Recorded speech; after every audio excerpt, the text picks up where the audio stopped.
মক্কা নগরীকে বলা হয় উম্মুল কুরা, সব শহরের মা, সব শহরের সেন্টার, পৃথিবীর নাভিস্থল। আল্লাহ তাআলা বললেন ওয়াহাদাল বালাদিল আমিন, আর এই নিরাপদ শহরের শপথ। এই শহর দ্বারা মক্কা শহর উদ্দেশ্য, কারণ রাসূল সাল্লাল্লাহু আলাইহি ওয়াসাল্লাম তখন মক্কায় ছিলেন, মক্কা নগরী। এই শহরের পূর্ব নাম ছিল বাক্কা, এবং আল্লাহ তাআলা বলেছেন মান দাখালাহু কানা আমিনা, এখানে যে প্রবেশ করবে সে নিরাপদ। হেরেমের মধ্যে কিন্তু কাউকে আক্রমণ করা যায় না, কোনো খুনিও যদি ঢুকে যায় অ্যাটাক করা যাবে। তো জাহেলি যুগে এমনটা ঘটতো, কারোর সাথে কারো শত্রুতা হলে, ধরেন যে একজন তার বাবাকে হত্যা করেছে, তো সে তাকে পেয়েছে, ওই লোক বাঁচার জন্য দৌড়াতে দৌড়াতে হেরেমের ভিতরে ঢুকে যেত, কারণ সে জানে যে হেরেমে ঢুকলে সে আমাকে মারবে না। তো পরে সে যখন হেরেম থেকে বেরোতো আবার তার সাথে যুদ্ধ শুরু হতো।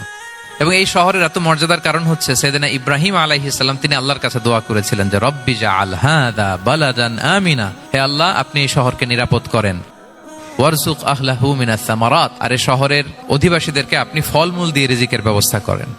এখনো দেখবেন যে সারা পৃথিবীতে যেই ফল নাই মক্কাতে ওই ফল আছে, সারা পৃথিবী থেকে ফল ওখানে যায়। এবং মক্কার নেইবরিং সিটি তায়েফ, সেখানে অনেক ফল উৎপাদিত হয়, এখানে আসে। নিরাপদ শহর বালাদান আমিনা। এবং আল্লাহর হাবিব সাল্লাল্লাহু আলাইহি ওয়াসাল্লাম বলেছেন যে এই মক্কা শহর আমার সবচাইতে প্রিয় শহর।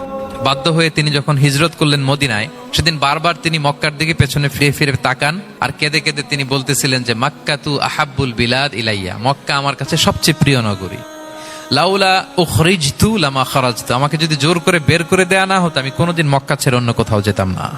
আল্লাহর হাবিব সাল্লাল্লাহু আলাইহি ওয়াসাল্লামের সবচেয়ে প্রিয় শহর ছিল মক্কা, এবং এটা আল্লাহর হাবিব সাল্লাল্লাহু আলাইহি ওয়াসাল্লামের জন্মস্থান। মাকান মাউলিদির রাসূল, রাসূল সাল্লাল্লাহু আলাইহি ওয়াসাল্লামের বিলাদাত হয়েছে এই শহরে। এবং এই শহরকে আল্লাহ বলেছেন মাসাবাতান লিন্নাসি ওয়া আমনা, মানুষের মিলনস্থল, কেন্দ্রস্থল। সারা পৃথিবী থেকে মানুষ ওখানে যায়। আপনি যে রমাদানে যদি মক্কায় যান, আল্লাহু আকবার, লক্ষ লক্ষ উমরা পালনকারী সেখানে, ইউরোপ থেকে, আফ্রিকা থেকে, অস্ট্রেলিয়া থেকে, এশিয়া থেকে, সারা পৃথিবীর মানুষের মিলনস্থল। ওখানে গেলে আপনি দেখবেন মাসাবাতান লিন্নাসি ওয়া আমনা, নিরাপদ জায়গা এবং মানুষের মিলনস্থল। এটা এখানে এমন মসজিদ আল্লাহ রেখেছেন কাবা ঘরের চারদিকে, এটাকে বলা হয় মসজিদুল হারাম, যে মসজিদে 1 রাকাত সালাত পড়লে 1 লক্ষ রাকাতের সওয়াব হয়।